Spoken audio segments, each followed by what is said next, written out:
قل هل يستوي الذين يعلمون والذين لا يعلمون إنما يتذكر أولو الألباب أشهد أن لا إله إلا الله.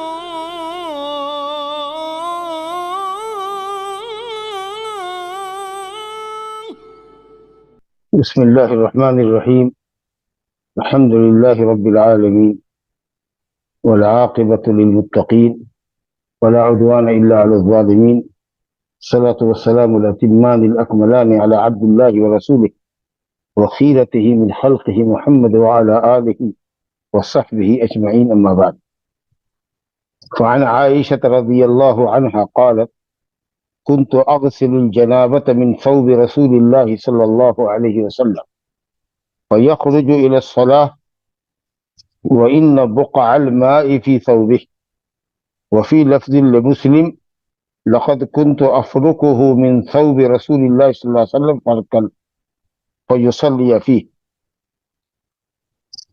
اس حدیث کا تعلق منی کی پاکی اور ناپاکی سے۔ عائشہ رضی اللہ عنہ فرماتی ہیں کہ میں جنابت کو رسول اللہ صلی اللہ علیہ وسلم کے کپڑے سے دھوتی تھی۔ جنابت سے مراد منی۔ نبی صلی اللہ علیہ وسلم کے کپڑے میں جو منی لگی رہتی تھی میں اس کو دھوتی تھی، چاہے وہ ازار میں لگی رہی ہو یا ردا میں چادر میں لگی رہی ہو یا قمیص میں لگی رہی ہو، بہرحال آپ کے کپڑے سے منی کو دھوتی تھی۔ فَيَخْرُجُ إِلَى الصَّلَاةِ، تو آپ نماز کے لیے نکلتے اسی کپڑے میں جس میں منی لگی ہوتی اور میں دھو چکی ہوتی۔ وَإِنَّ بُقْعَ الْمَاءِ فِي ثَوْبِهِ، اور پانی کا جو اثر ہے، بقع کا اثر، پانی کا جو اثر تھا، گیلا پن، وہ ابھی آپ کے کپڑے میں صاف نظر آتا، یعنی کپڑا ابھی سوکھا نہیں ہوتا، جس حصے کو پکڑ کے دھویا ہوتا وہ حصہ ابھی گیلا ہوتا۔ صحیح مسلم کی ایک روایت میں لفظ یہ آیا ہے: لقد كنت افركه من ثوب رسول اللہ صلی اللہ علیہ وسلم فرقا، میں نبی صلی اللہ علیہ وسلم کے کپڑے سے منی کو رگڑتی تھی، کھرچتی تھی یا رگڑتی تھی، رگڑ کے اس کو جھاڑ دیتی تھی۔ فیصلی فیہ، اور آپ صلی اللہ علیہ وسلم اسی میں نماز پڑھتے تھے۔ ام المؤمنین عائشہ رضی اللہ عنہ کی حدیث سے دو بات سمجھ میں آئی کہ کبھی وہ منی کو دھوتی تھی اور وہ کبھی منی کو صرف رگڑ کر کے یوں جھاڑ دیتی تھی، صاف ہو جاتی منی، پھر بغیر دھوئے ہوئے آپ صلی اللہ علیہ وسلم اسی کپڑے میں نماز پڑھتے۔ تو اس کو دو حالت پر محمول کیا جائے: جب منی گیلی ہوتی اور نماز کے لیے آپ نکلتے تو گیلی منی کو وہ دھو دیتی تھی، اور اگر منی خشک ہوتی جو کپڑے پر جمی ہوتی تو اس کو رگڑ کر کے، کپڑے کو آپس میں رگڑ کر کے اور پھر اس کو جھاڑ دیتی تھی، اس کے بعد اسی میں آپ نماز پڑھتے۔ تو منی کو کھرچنے یا جھاڑنے والی حدیث کو محمول کریں گے منی یابس پر، خشک منی پر، اور دھونے والی حدیث کو محمول کریں گے جب گیلی منی۔ بہرحال نبی صلی اللہ علیہ وسلم کا اس کپڑے میں نماز پڑھنا جس میں منی کو صرف جھاڑ دیا جاتا تھا، رگڑ دیا جاتا تھا، جھاڑ دیا جاتا تھا اور دھویا نہیں جاتا تھا، یہ اس بات کی دلیل ہے کہ منی پاک ہے، کیونکہ اگر وہ ناپاک ہوتی تو ہر حال میں اس کو دھونا ہی متعین تھا، یا کم از کم پانی کا اتنا چھینٹا مارا جاتا کہ وہ کپڑا گیلا ہو جاتا۔ دھونے میں اور چھینٹا مارنے میں فرق ہے، پہلے بھی ہم یہ سمجھ کے آ چکے ہیں کہ دھونے کا مطلب یہ ہے کہ پانی کے قطرات اس سے ٹپکے، یا نچوڑنے پر، گاڑنے پر، کپڑے کو گاڑنے پر، نچوڑنے پر پانی کے قطرات ٹپکے، اور نزع کا مطلب یہ کہ پانی کا چھڑکاؤ کیا جائے، وہ گیلی ہو جائے، کپڑا گیلا ہو جائے۔ تو یہ بھی نہیں کیا۔ اگر یہ کہیں گے کہ نجاست ہے لیکن تخفیفاً یہ کہا گیا کہ صرف کھرچ دو، تو نجاست کو زائل کرنے کے لیے یا نجاست کو پاک کرنے کے لیے پانی ہی متعین ہے۔ یہ الگ بات ہے کہ شریعت نے کبھی، جیسے مزی کے معاملے میں کہ مزی ناپاک ہے، کپڑے پہ لگ جائے تو چھینٹا مار دینا کافی۔ بچے کا پیشاب بھی ناپاک ہے لیکن شریعت نے اس کو پاک کرنے کے لیے صرف چھینٹا مارنا کافی کہا ہے، لیکن یہاں چھینٹا بھی نہیں مارا گیا، صرف رگڑ کر کے اسی کپڑے میں آپ نے نماز پڑھا، نہ دھویا گیا نہ چھینٹا مارا گیا، اس کا مطلب یہ کہ حال حال میں منی پاک ہے۔ اگر وہ پاک نہیں ہوتی تو آپ اس کپڑے میں بغیر دھوئے ہوئے یا چھینٹا مارے ہوئے نماز نہیں پڑھ۔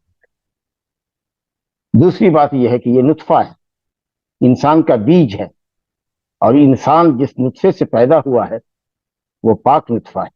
اگر ہم یہ کہتے ہیں کہ وہ ناپاک منی ہے تو کیا یہ انسان کا بیج ناپاک ہے، یا انسان ناپاک نطفے سے پیدا ہوا؟ نعوذ باللہ۔ یہی قول امام احمد کا ہے، امام شافعی کا ہے، اور جمیع محدثین کا ہے۔ لیکن فقہائے کرام میں امام ابو حنیفہ رحمۃ اللہ علیہ، امام مالک رحمۃ اللہ علیہ منی کو ناپاک کہتے ہیں، لیکن حضرت امام مالک کے نزدیک دونوں ہی حالت میں دھونا ہوگا، منی گیلی ہو یا منی خشک ہو، دھو کر ہی وہ پاک ہوگا۔ اور حنفیہ ناپاک کہتے ہیں، لیکن وہ یہ کہتے ہیں، فرق کے قائل ہیں کہ گیلی منی دھوئی جائے گی اور خشک منی کو صرف رگڑ کے صاف کر دیا جائے گا تو پاک ہو جائے گی، لیکن یہ ناپاک کہتے ہیں۔ لیکن جو چیز دلیل سے مطابقت رکھتی ہے اور قیاس سے مطابقت رکھتی ہے، عقل اور لاجک سے، وہ یہ ہے کہ صاحب منی پاک ہے، ورنہ اگر پاک نہیں ہوتی تو ہر قیمت پر اس پر پانی کا چھڑکاؤ ضروری تھا۔ اور پھر یہ ہے کہ صاحب وہ نطفہ ہے، انسان کا بیج ہے، وہ جس سے انسان پیدا ہو، اس لیے منی پاک ہے۔ لیکن انسان حکمی طور پر ناپاک ہوتا ہے۔ اگر کپڑے میں منی لگی رہ گئی اور اس کو کسی نے کھرچا بھی نہیں، رگڑا بھی نہیں، اور نماز پڑھ لیا تو نماز اس کی ہو جائے گی۔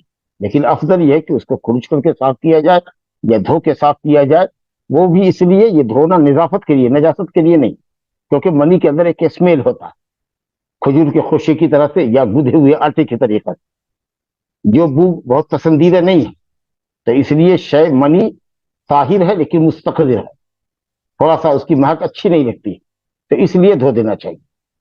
اور اگر خشک منی ہو، کھرچنے سے رگڑنے سے صاف ہوتی ہے تو رگڑ دینا چاہیے۔ اور ایک روایت تو یہ بھی ہے حضرت عائشہ رضی اللہ عنہ سے ابن خزیمہ میں، کہ وہ نبی صلی اللہ علیہ وسلم کے منی کو پوچھ دیتی تھی، گیلی منی کو، اذخر نامی گھاس جو عرب میں ہوتی تھی، جس کے پتے چھوڑے چھوڑے ہوتے تھے، اس کے ڈنٹھل سے، اس کے تنے سے، اس کی لکڑی سے گیلی منی کو بھی ایسے صاف کر کے پوچھ کر کے اس کو پھینک دیتی تھی، اور نبی صلی اللہ علیہ وسلم اسی میں نماز پڑھتے تھے۔ تو یہاں تو یہ بھی ہے کہ گیلی منی کو بھی نہیں دھویا ہے، انہوں نے پوچھ لیا۔ یا خود نبی صلی اللہ علیہ وسلم کے تعلق سے آتا ہے، کان یسلط المنی من عرق الاذخر ویصلی فی، نبی صلی اللہ علیہ وسلم منی کو پوچھ لیتے تھے۔ ظاہر ہے کہ پوچھنے کا مطلب صلات یسلط مسح یمسح، پوچھنے کا مطلب یہ ہے کہ گیلی ہوتی تھی، من عرق الاذخر، اذخر گھاس کے تنے سے، لکڑی سے، اور اسی میں آپ نماز پڑھتے تھے۔ تو اس لیے راجح قول یہ ہے کہ منی پاک ہے، البتہ اس کے بو اور اسمیل کی وجہ سے نظافت کے باب سے اس کا تعلق ہے کہ اس کو دھو لینا چاہیے، بغیر دھوئے ہوئے بھی چلے گا، اور خشک منی ہو تو صرف رگڑ کر کے جھاڑ دینے سے، صاف کر دینے سے وہ منی صاف ہو جائے گی، پاک ہو جائے گی، اب وہ کپڑا آپ کا استعمال کے لائق رہے گا۔ تو بقع الماء، پانی کا اثر ہوتا تھا، گیلی منی کو عام طریقہ سے دھوتی تھی، لیکن کبھی کبھی گیلی منی کو بھی پوچھ کر صاف کر دیا جاتا تھا، اور آپ اسی میں نماز پڑھا کرتے تھے۔ تو آپ نے منی کے تعلق سے ائمہ کے مسائل بھی دریافت کیے کہ ابو حنیفہ اور مالک کے نزدیک ناپاک ہے، البتہ پاکی کے طریقے میں دونوں کے درمیان اختلاف ہے۔ امام مالک قیاس کرتے ہیں کہ اگر ناپاک ہے تو ناپاکی دھونے سے ظاہر ہوتی ہے، اور امام ابو حنیفہ یا حنفیہ کہتے ہیں کہ ناپاک تو ہے لیکن سوکھی منی کو رگڑ دینا کافی ہوگا، گیلی کو دھونا ہوگا، جبکہ حنابلہ اور شافعیہ اور اہل الحدیث منی کو پاک کہتے ہیں، جیسے کہ آپ نے تفسیر سنی۔ اب جو حدیث سامنے ہے وہ ابو ہریرہ رضی اللہ عنہ کی حدیث ہے، موجبات غسل کے بارے میں، کہ کون سی چیز غسل کو واجب کرتی ہے۔ وہی جنابت غسل کو واجب کرتی ہے، اسی کا تعلق ہے، باب غسل جنابت چل بھی رہا ہے۔ تو ابو ہریرہ رضی اللہ عنہ کہتے ہیں کہ ان النبی صلی اللہ علیہ وسلم قال اذا جلس بین شعبها الاربع ثم جهدها فقد وجب الغسل وفي لفظ وان لم ينزل۔ ابو ہریرہ رضی اللہ عنہ کہتے ہیں کہ بے شک نبی صلی اللہ علیہ وسلم نے فرمایا، اذا جلس، جب وہ بیٹھے، کون؟ مرد، کیونکہ فاعل ذکر تو نہیں ہے لیکن مفہوم ہے کہ جب مرد بیٹھے، یعنی مجامعت کے لیے تیار ہو، بین شعبہا الاربع، عورت کے 4 زانوں کے درمیان، 4 شاخوں کے درمیان، 4 شاخوں کے درمیان. شعب شعبتن کی جمع، شعب ہاتھ پاؤں، ایک ایک عضو جو ہے ایسا الگ الگ ہے ایک دوسرے سے، جیسے لگتا ہے کہ درخت کے برانچز ہوں، شاخیں ہوں. تو اس طریقے سے 4 شاخوں کے درمیان بیٹھتے، یہ کنایا ہے، اشارہ ہے جمع کی حالت میں. یعنی جب عورت بھی اس پوزیشن میں آ جاتی جس پوزیشن میں عام طریقے سے مرد بیوی سے جمع کرتا ہے. ثم جہدہا، پھر آپ اس کو مشقت دیتے، یعنی اشارہ ہے ذکر کو عورت کے فرج میں داخل کرنے سے، کیونکہ ادخال کے وقت میں، انٹرکورس کے وقت میں عورت کو تھوڑی تکلیف ہوتی ہے، لیکن شہوت اتنی غالب ہوتی ہے کہ وہ مشقت کا احساس نہیں کر پاتی، یا تھوڑا مشقت کا احساس کرتی ہے اور پھر وہ مشقت ختم ہو جاتی ہے. تو ثم جہدہا کا لفظ یہ بتا رہا ہے کہ صرف ختنے کو ختنے سے ملانے سے، یا صرف عضو تناسل کو عورت کے عضو تناسل سے صرف ملانے سے، اوپر سے ملانے سے غسل واجب نہیں ہوگا جب تک کہ مرد کا حشفہ عورت کے فرج میں داخل نہ ہو. جیسا کہ یہ لفظ آ رہا ہے ثم جہدہا، یعنی کنایا ہے علاج سے، یعنی یہ اشارہ ہے انٹرکورس کی طرف کہ مرد کا کم سے کم حشفہ اندر داخل ہوگا. فقط وجب الغسل، تو غسل واجب ہو گیا. دوسری لفظ میں، ایک لفظ میں واضح طور پر آیا ہے وہ ان لم ینزل، چاہے مرد کا انزال نہ ہو، منی نہ ٹپکائے، صرف حشفہ فرج میں داخل کر دینے سے اس پر غسل واجب ہو جاتا ہے. اب میں نے کل کے درس میں یہ بات آ چکی ہے الحمدللہ، گزشتہ درس میں، کہ جو حدیث ہے انما الماء من الماء، غسل منی کے ٹپکانے سے ہوتا ہے، یہ شروع اسلام میں تھا، رخصت تھی. بعد میں معاملہ اسی پر مستقر ہوا کہ جماع سے ہر حال میں غسل واجب ہوتا ہے. مرد عورت سے جماع کرے تو ہر حال میں غسل واجب ہوتا ہے، اور انزال بغیر جماع کے بھی ہو تو غسل واجب ہوتا ہے. جیسے ام سلیم کی روایت ہم نے پڑھی کہ اگر کسی کو بدخوابی ہو، احتلام ہو، اور پانی منی کو کپڑے پر پائے، حالانکہ واقعتاً اسے جمع نہیں کیا، خواب میں دیکھا ہے اس نے جمع کو یا جمع کی حالت کو، تو منی اگر پا رہا ہے تو غسل واجب. تو جمع بغیر انزال کے ہو تو غسل واجب، انزال منی ہو بغیر جمع کے تو غسل واجب، اور اگر جمع مع انزال ہو تب تو بدرجہ اولا غسل واجب، کہ آدمی بھی سے مجامعت بھی کرے اور انزال منی بھی ہو اس کی. تو صرف ختنے سے ملے یا جسم زاہد سے مرد کا عضو تناسل ٹچ کرے عورت کے فرج سے تو غسل واجب نہیں ہوتا ہے، جب تک کہ علاج نہ ہو یا عضو کا جو راس الذکر ہے وہ انسرٹ نہ ہو، جب تک انٹرکورس نہ ہو. کیونکہ جہادہ کا لفظ یہ کہ مشقت میں مبتلا کرنا، اور مشقت میں تبھی ہوگا جبکہ مرد اپنا عضو اس کے جسم کے اندر، اندام نہانی کے اندر ڈال دے. تو یہ کنایا ہے بین شعبہ الاربع. تو اگر یہاں کنایے سے بات چل جائے کہ جب وہ بیٹھے عورت کے 4 شاخوں کے درمیان، گویا کنایا ہے جمع کی حالت کی طرف. ثم جہدہا، پھر اس کو مشقت میں مبتلا کرے، یعنی انٹرکورس کر لے. فقط وجب الغسل، تو غسل واجب ہو گیا، ثابت ہو گیا. کچھ لوگ یہ سمجھتے ہیں کہ جب تک انزال منی نہیں ہوا غسل واجب نہیں. بعض صحابہ کے یہاں بھی یہ مسئلہ تھا. امام بخاری نے ذکر کیا کہ کئی صحابہ اس نظریے کے قائل تھے، لیکن امام بخاری نے کہا کہ احوط فی الدین یہ ہے، دین میں زیادہ محتاط رویہ یہ ہے کہ غسل کیا ہو. اور جمہور ائمہ نے کہا کہ نہیں، واجب ہے، محتاط نہیں، واجب ہے، واجب کہ غسل کر. لہذا اگر کوئی شخص لا علمی میں اگر یہ سمجھتا ہے کہ مجامعت میں جب تک کہ انزال نہ ہو اس وقت تک میاں بیوی پر غسل واجب نہیں ہے، بالکل غلط. صرف ادخال کرنے سے، دخول انٹرکورس کرنے سے غسل واجب ہو جائے گا، چاہے منی ہو یا نہ. لہذا جو لوگ شادی شدہ ہیں یا جو شادی کا ارادہ کرتے ہیں ان کو جنابت کے مسائل سے واقف ہونا چاہیے، تاکہ ایسا نہ ہو کہ وہ ناپاکی کی حالت میں نماز پڑھتے رہیں اور ان کی نماز باطل ہوتی رہے. اب یہ جو حدیث ہمارے سامنے ہے یہ پانی کی مقدار کو بتا رہی ہے کہ کتنے پانی سے نبی صلی اللہ علیہ وسلم غسل فرما لیتے تھے. غسل جنابت آپ کا کتنے پانی سے ہوتا تھا، اس کو ملاحظہ کیجیے. کوئی کمپیئر ہی نہیں کر سکتے نبی صلی اللہ علیہ وسلم نے جتنا پانی استعمال کیا ہے اور ہم جتنا پانی استعمال کرتے ہیں. محتاط رویہ والے بھی لوگ جو کرتے ہیں، شاید باہر دنیا میں کوئی یا گنتی پر انگلیوں پر گنے جانے والے لوگ ہوں جو اتنا استعمال کرتے ہوں تو کرتے ہوں، ورنہ یہ ہے کہ آدمی اس سے کئی گنا پانی زیادہ استعمال کرتا ہے. اگرچہ میں یہ سمجھتا ہوں کہ یہ تحدید کے لیے نہیں ہے کہ اس سے زیادہ آپ استعمال نہیں کر سکتے ہیں، لیکن بہرحال پانی میں بھی اسراف ہے اور ضرورت سے زیادہ پانی استعمال نہیں کرنا چاہیے. کوشش کرنی چاہیے کہ کم سے کم غسل میں پانی استعمال ہو. چنانچہ حدیث ہے ان ابی جعفر محمد ابن علی ابن الحسین ابن علی رضی اللہ عنہ. ابو جعفر جن کا نام ہے محمد بن علی ابن الحسین ابن علی، حسین ابن علی رضی اللہ عنہ، آپ جان رہے ہیں نبی صلی اللہ علیہ وسلم کے نواسے ہوئے حسین ابن علی، اور حسین کے بیٹے ہیں علی جن کا لقب ہے زین العابدین، اور ان کے بیٹے ہیں محمد الباقر جن کی کنیت ہے ابو جعفر.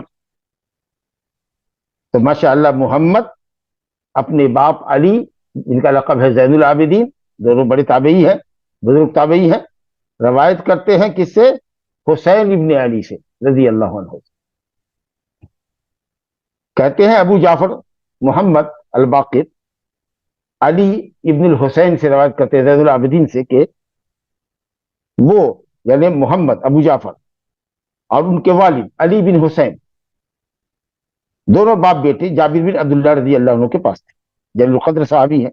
وَعِندَهُ قَوْمٌ، اور ان کے پاس ایک قوم تھی، یعنی کچھ لوگ وہاں بیٹھ کے تھے، پہلے سے بیٹھے ہوئے تھے. فَسَأَلُوا عَنِ الْغُسْلِ، ان لوگوں نے حضرت جابر سے نبی صلی اللہ علیہ وسلم کے غسل کی کیفیت یا پانی کی مقدار دریافت کی کہ کتنا پانی غسل کے لیے کافی ہو سکتا ہے. تو حضرت جابر نے فرمایا یکفی کا ساعون، تم کو سائل سے جواب دیا، انہوں نے سائل کو جواب دیا کہ تم کو ایک سا پانی کافی ہے. ایک سا کہتے ہیں 4 مد کو، اور ایک مد وہ ہوتا ہے کہ متوسط القامت آدمی جو بہت لمبا نہ ہو بہت ناٹا نہ ہو، درمیانی قد کا آدمی ہو، اس کے ہاتھ میں دونوں ہاتھ میں جتنا پانی آوے یا جتنا غلہ آئے اس کو مد کہتے ہیں. عام طریقہ سے اس کو 3 لیٹر 3 کلو غلہ ہم لوگ کہتے ہیں.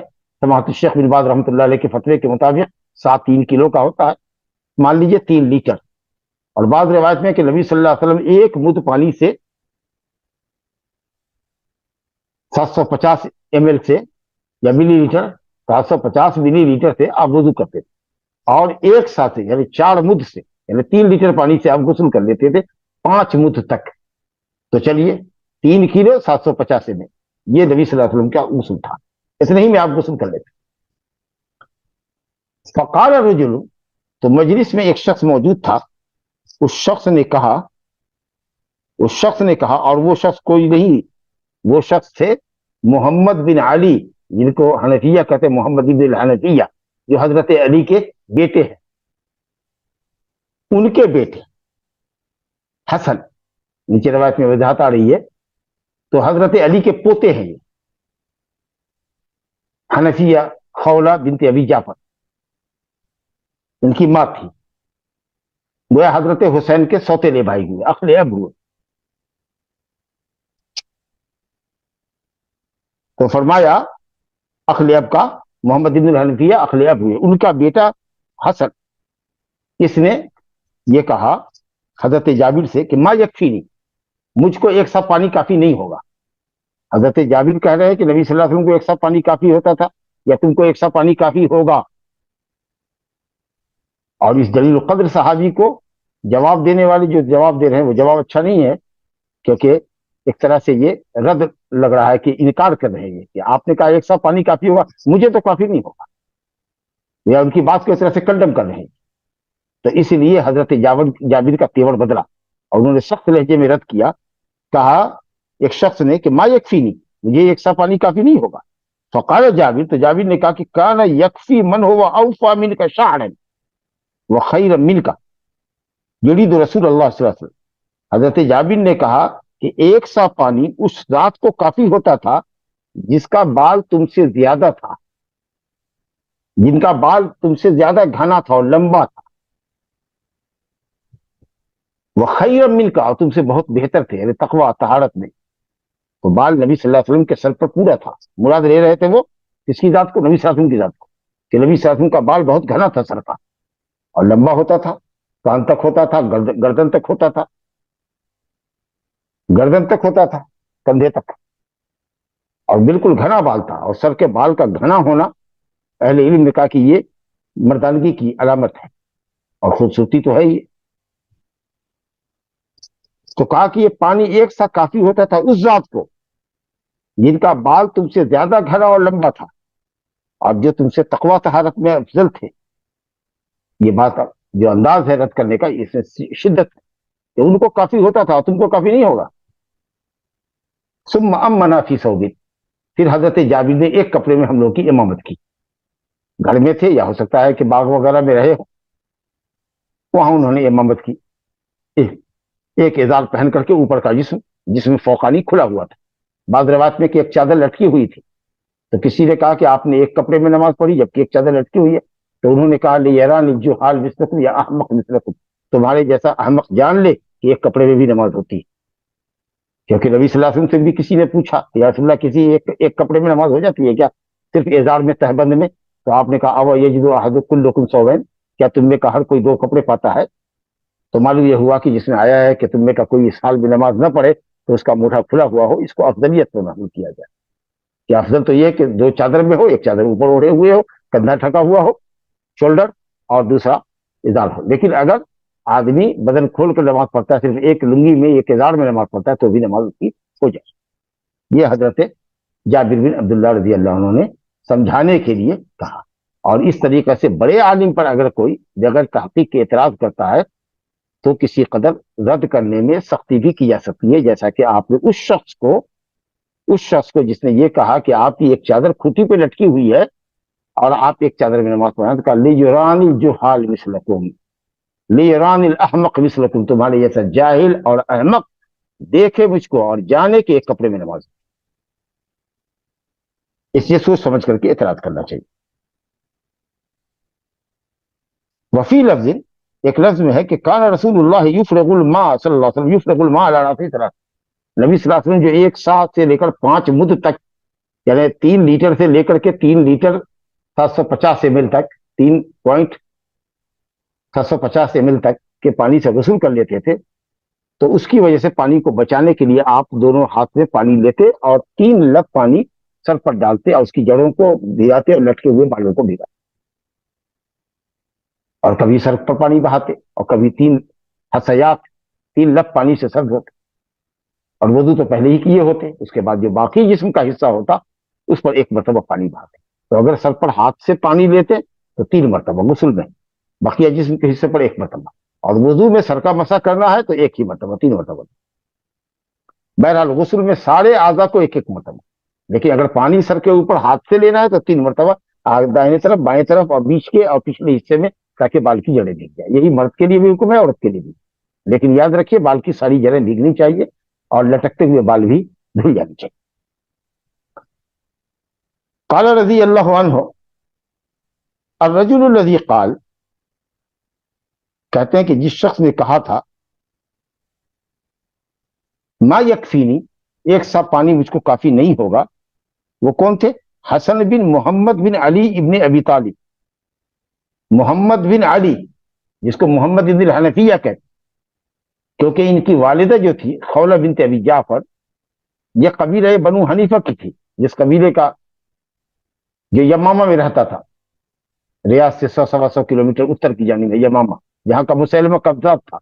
تو حضرت ابوبکر صدیق کے زمانے میں مسیلمہ کذاب سے لڑائی ہوئی اور وہاں مسیلمہ مارا گیا اور عورتیں اور بچے قیدی بنا کر لائے گئے. تو انہی قیدی عورتوں میں سے ایک عورت تھی خولہ.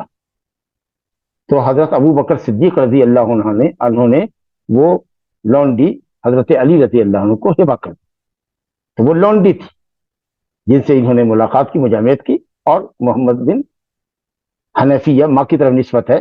مطلب محمد ابن علی کہیں گے تو ہو سکتا ہے کہ لوگوں کو شبہ ہو کہ منقوحہ بیوی سے ہے یا لونڈی سے ہے, تو اس لیے فرق کرنے کے لیے محمد ابن الحنفیہ کہتے ہیں, یعنی وہ اس عورت کے بیٹے جو قبیلہ بنو حنیفہ کی تھی, جو راجہ قول کے مطابق لونڈی تھی, لونڈی کے بیٹے تھے. اور حضرت علی رضی اللہ عنہ کے بڑے معتمد علیہ تھے,